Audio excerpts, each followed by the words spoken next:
आज हिंदू राष्ट्र बनाए के लिए संकल्पित हुआ था।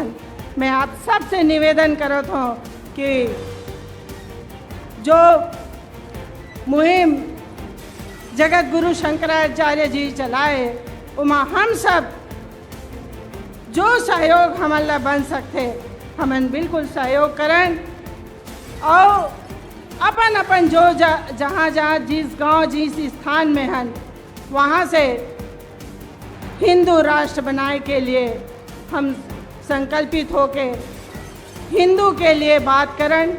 हम हिंदू एक हों तभी हिंदू राष्ट्र बन सकते।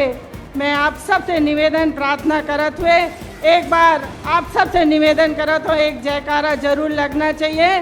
बोलिए जगत गुरु शंकराचार्य भगवान की जय। शंकराचार्य जी महाराज के अमल ला आशीर्वाद है, वो आशीर्वाद ला आप सब संभाल के रखना। और हम सब आज हिंदू राष्ट्र बनाए के लिए संकल्पित हुआ था। मैं आप सबसे निवेदन करत हूँ कि जो मुहिम जगत गुरु शंकराचार्य जी चलाए उमा हम सब जो सहयोग हमारा बन सकते हमन बिल्कुल सहयोग करें और अपन अपन जो जहाँ जहाँ जिस गांव जिस स्थान में हैं वहाँ से हिंदू राष्ट्र बनाए के लिए हम संकल्पित होके हिंदू के लिए बात करें।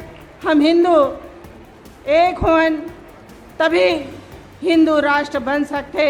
मैं आप सबसे निवेदन प्रार्थना करत हुए एक बार आप सबसे निवेदन करत हो एक जयकारा जरूर लगना चाहिए। बोलिए जगत गुरु शंकराचार्य भगवान